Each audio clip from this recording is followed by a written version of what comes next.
So my duty here, my role here in this panel is maybe to give more details and to present one of those alternative models that Willem Widmark mentioned a few minutes ago, which is this diamond open access model on which we made an important, a big study during the last months. So just before diving into the details of the study, I'd like to give a short introduction to be sure that we understand each other when we talk about the diamond model. By diamond model, I refer to a model or a set of models, basically, where we have open access publication that doesn't charge the reader to have access to the publication or the author to publish. So my proposition here is to give a very basic and very neutral definition of diamond. It's just open access publication that doesn't charge the author or the reader. I say that because in many publications or discussions, many people, in fact, equate the diamond model with what we can call non-commercial or sometimes institutional or sometimes collaborative publishing. So it's true, a little bit of all that is true, but not in all cases, because there are many variations of diamond model, where sometimes it's purely non-commercial, but sometimes it's based on cooperation with commercial publishers, which act as publishing service providers, for example. Sometimes it's collaborative, in other circumstances it's not, and so on. So that's why I try to really keep with this very basic and neutral definition of diamond. Just to give also complementary information about the origin of the diamond model. In fact, the name diamond was used the first time by Marie Farge, a French mathematician that a lot of you know, who is part of the Cost of Knowledge initiative. And she wrote in 2012 an email to Tim Gowers, and where she proposed this new, let's say, color of the road to open access, the diamond OA, as some sort of a joke with the gold OA, of course. But beyond the joke, the important thing, and this is here you have an excerpt of the email she sent in French. Beyond the joke, she made important, let's say, statements regarding this model. The first one is that the diamond model in most cases are a model where the researchers themselves they take in charge the publication of their articles in journals. So basically, the idea is that the researchers and the research community own their own journal. So they have the ownership of their own journal. So that's a very important first idea. The second one is that of course, for Marie and for many people in the Cost of Knowledge project community in particular, knowledge shouldn't be a merchandise, and that there is some sort of, let's say, definition of knowledge as a common good, which is not to be merchandised or commercialized. And the third idea she developed in this email, which is, I think, interesting. I don't know if it's completely true, but I think it's interesting to discuss that, is to say that there is some sort of geopolitics of the diamond model, where some countries are more prone to adopt this model than other countries. So she mentioned France and Germany. In Europe, we would be more, let's say, prone to support the diamond model than the UK and the Netherlands, of course, who are more prone to support the gold model. I don't know if it's completely true, but at least it's interesting to think about this kind of geopolitics of the diamond model.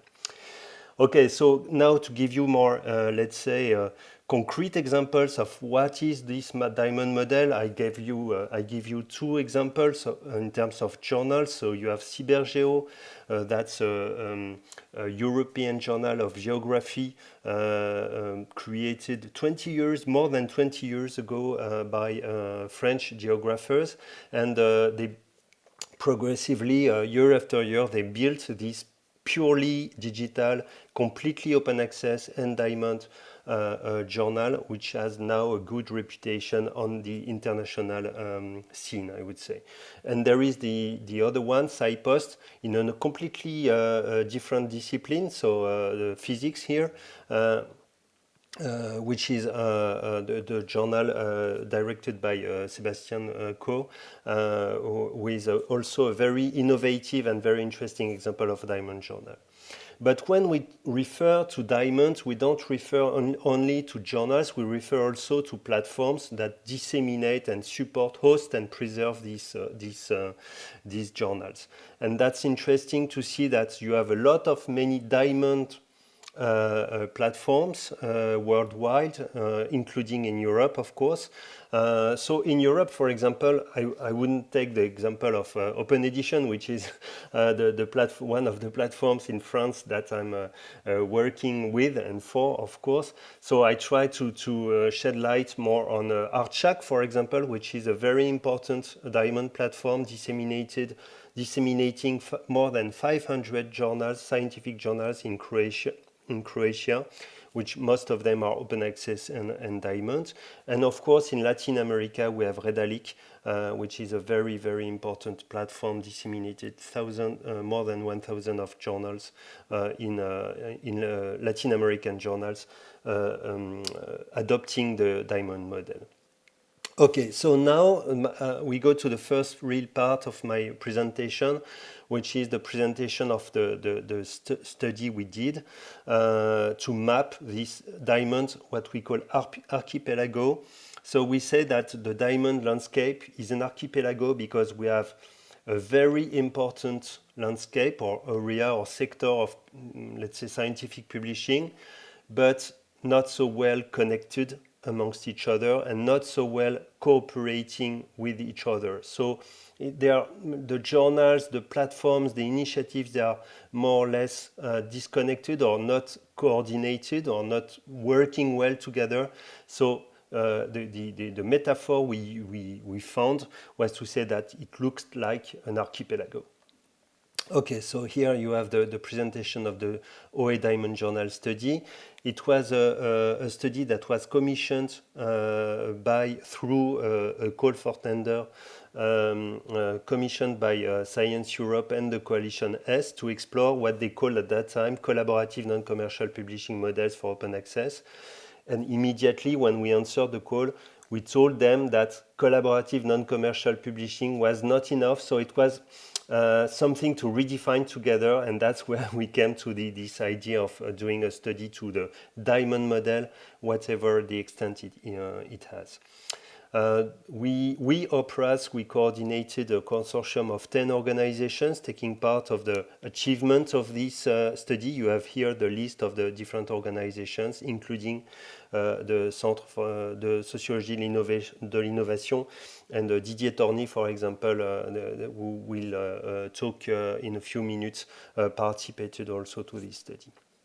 But you have the other ones here. And of course, you can have access in open access to the findings of the study, to the recommendations that we published as well, and to the data set of the survey we did. In terms of methodology, we had three-side methodology, doing first database analysis, quantitative analysis of bibliographical databases. Secondly, we did an online survey where we asked almost 100 questions, and more than 1,600 journals answered all those questions. Most of them were, let's say, closed questions, but we had also free text questions, and we did some text and data mining analysis to understand the free text that we collected through the survey as well. And we had also complementary focus group interviews with journals, platforms, to refine, let's say, the findings we got from the other parts of the survey. Okay. So now the main findings of this study are, let's say, in 3 or 4 parts. The first part is in terms of landscape. we discovered that in fact this sector is quantitatively very important. So there are several ways to count the number of journals that can be considered as having adopted the diamond model, but we can consider that worldwide we have between 17 to 29,000 journals that could be considered as diamonds. There is a strong part of them, an important part of them, which are in Latin America and Eastern Europe. So Latin America and Eastern Europe are let's say, the regions of the world where this model is the most important. But in fact, to be honest, we find a lot of diamond journals in every part of the world. So it's not a specificity of some parts of the world, but in Western Europe as well, in North America as well, in Africa and Asia, you have also diamond journals, and a lot of them. So the initial idea would be to consider that the diamond model is a specificity of social sciences and humanities, but you will see later on that in fact it's not true. It's true that an important part of those journals are SSH, but you have a lot of journals, diamond journals in medicine and science as well. And of course, an important point is to see that they are relatively small journals and published by small publishers, but I'll get into more details in a few minutes around that. Okay, so here you have, for example, the distributions of diamond journals amongst the disciplines, and we have a contrast between diamond journals and APC-based journals. So you see that 60% of diamond journals are SSH, but 40% of them are in science and medicine, which is quite a different distribution than the EPC-based journals. When you see the distribution of diamond journals against APC-based journals by countries or by regions of the world, you see that you have a very important part of them which are in Latin America. So here you see Latin America is really let's say the main land of diamond publishing, thanks to Fiesole and Redalic in particular, but also in Eastern Europe. But you have also an important part of those journals in other parts of the world. Here you have the distribution by blocks of discipline. So you have here an important part of the SSH journals, which are open access journals, of course, which are diamonds, but it's not marginal in other disciplines. And the next part is to understand who owns those journals. So who are let's say the organizations that own the titles, that own the journal, and that's where you see that it's true that most of those journals are what we call institutional, in the sense that they are published by public institutions, more particularly universities, but also a lot of them are published by learned societies and other research organizations. And of course, for-profit publishing is very marginal in this sector. That has a consequence in terms of size. So here you have the distribution of the journals by publisher size.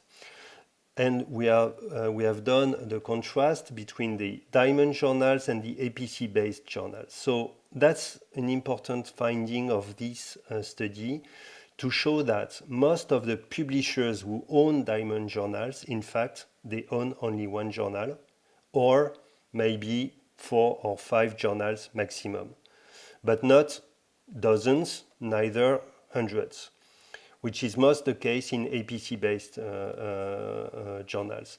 And that's, in fact, it can be explained very well and very easily.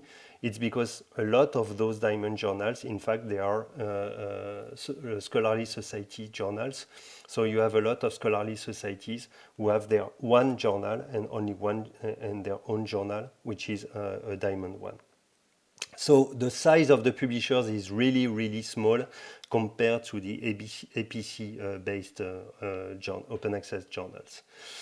Here we have complementary information about the proportion of authors coming from the same institution that owns the journal compared to the proportion of authors coming from outside. Because there is this, this idea, and which is a false idea, that those journals, they publish mainly researchers coming from the institution or within the institution. So there is no diversity in authorship. And in fact, we found that it was not the case, and that they were working a lot to diversify their authorship outside of the institution that owns the journal itself. So that's an important finding as well. We did the same with the diversity of authorship in terms of country and the diversity of authorship in terms of readership.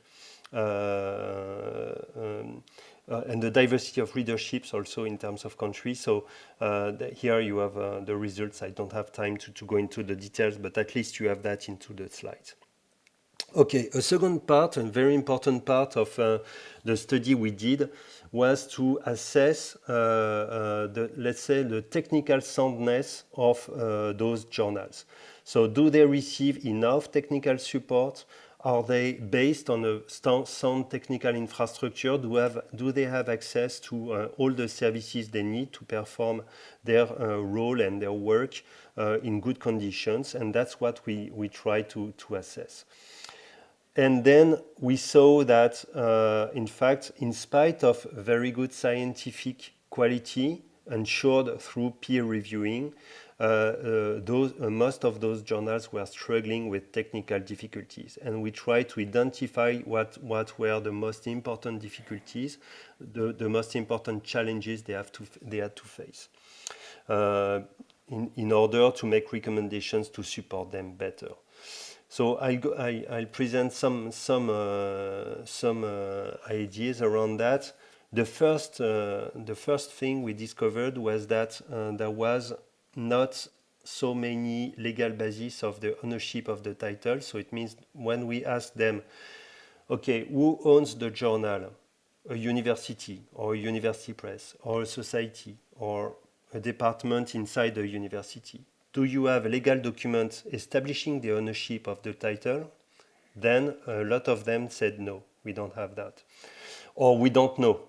So for us, it's a weakness, it's a legal weakness, because then it makes, it puts the journal into a dangerous position in terms of making decisions if there is disagreement within the board, or if there is an aggressive or predatory move from a third party towards the journal. So that was a weakness we identified to work on. Most of those journals, of course, they are hosted and they are run on OJS, Open Journal System, and the other systems they use is Lodel, Genway, and DSpace. A not marginal proportion of them are run on WordPress, which is interesting because WordPress is not at all an academic publishing system. It's not meant at all for that, and that's interesting to see that a lot of those journals are still run on WordPress. Another question. Do you have a preservation policy in place? So that's quite important because, of course, the question of the preservation of content is really important for an online journal. And you see that most of those journals, they don't have, or they don't know if they have a policy, a preservation policy in place. So that's also a point of concern. Okay, so once again, you have a lot of details in the slides themselves, so I won't go into the details of everything, but we try to identify the main challenges that they had when they use their content management system or their publishing system. And of course, they have challenges in terms of having access to training and to train their editors to use this system, particularly when they use a professional peer reviewing management system, or to have access to support services to use those systems. And of course, we discovered, or we identified that, and we measured basically that a lot of those journals were using, let's say, email and Excel spreadsheet to manage their peer reviewing practice. So it means that a lot of them, they don't have access to integrated or professional system to manage the peer review. And that's a problem in terms of traceability of the peer review itself and the management and the efficiency of the management of the peer review. So that's another problem. We asked them, what is your main challenge, basically? And they had to choose between different types of challenges.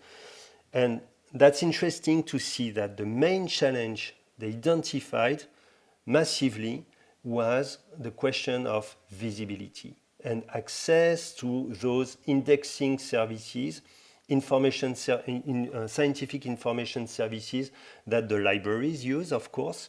So there is WOS, Scopus, there is Google Scholar, there is EBSCO, of course, and they struggle to have access to those indexing services, to be visible inside those systems, because basically they are too small and the publishers are too small to have access to those services. And a lot of them also, they struggle to have access to DOAJ. A lot of those journals, they are not in DOAJ because they struggle to meet the requirements of the directory to be included. So that's also an interesting and important point. The other challenges are, of course, the question of having access to skills and competencies in terms of editorial management and, of course, to funding, structural funding. Okay, there is a part of our study which is about, and particularly because it was commissioned by Coalition S, to assess if those journals were compliant with the technical requirements of Coalition S. And the result of it was to say yes and no. So, in French we have this expression that you have a glass of water, so it can be considered as half empty or half full. And that's where we are in terms of situation of those journals. So 37 of those journals comply with over half of the criteria defined by Coalition S. And of course, because they are supported by very small publishers or published by very small publishers, they struggle into having technical compliance with the requirements of Coalition S compared to APC-based journals. Here you have the details. So our colleague Jan-Erik Fransweg from IUT, UIT University checked the list of journals and make a contrast between the Diamond journals and APC-based journals in terms of complying with a list of different requirements. So the correct license, having a peer review procedure, allowing the author to retain its copyright, its right, having article PID, having a permanent preservation policy and machine readable license embedded in the metadata. And you see that on some items, for example, having access to article PID, a lot of those journals, so let's say 55% of them, they have PIDs, such as DOIs, of course, but 44% of them, they don't have PIDs, which is really a big problem. We checked also if the content of the articles published by those journals were available in HTML or XML, so beyond the PDF, and because it requires, let's say, quite high technical capacity to be able to disseminate your content in a structured format such as XML or HTML. And you see that a lot of them, they don't have access. So it's only 25% of the Diamond journals who have an HTML or XML version of their articles, which is really low. And that's where we need to support them in terms of technical capacity. We asked them a lot of questions about their sustainability. And of course, as planned, you see that, or as you could imagine a lot of those journals, in fact, they have very small annual costs because they are small as well. So less than 10,000 euros or dollars a year in terms of annual cost. A lot of them are very, very small. And they are run based on voluntary work, in fact, by the staff who are working for these journals. So in terms of FTE, so full-time employment, you see that most of those journals, they have less than one FTE working for the journal. So you can see the situation in which they are. Okay, so I move a little bit quicker now to see that the way they are funded currently is mostly through in-kind support from their own institutions, so personnel dedicated part-time in most cases to the editorial work to support the journal, and voluntary labor is very important as well. We took we were really cautious when we tried to evaluate this voluntary labor to make the distinction between scientific works, such as peer reviewing, for example, and editorial work. And that's interesting to see that a lot of researchers, in fact, they put a lot of their time, but free time basically, or voluntary time into running the journals and doing editorial work to run the journals, not only scientific one. There is an interesting question, and I'm almost at the end of my presentation. We asked them if, in their opinion, they were breaking even, having financial loss, having profit, of course, normally not, but having profit, or if they didn't know. And for us, the most important result in this, regarding the current financial status of the journals, so 1,393 answered this question, was not that most of them are breaking even. That's not, let's say, the normal situation. Neither that 25% evaluate that they are in a loss, but that 30%, so a third of them, answer unknown. So it means that for most of those journals, they don't even know, in fact, what is their financial situation. They are running on a daily basis, but they don't have a clear representation about where they are and what is their sustainability plan for the future. So that's really a concerning fact, and that's something where we want to help them in the future as well. Okay, so I now finish my presentation on the last part, and it will be very short. So we did this study.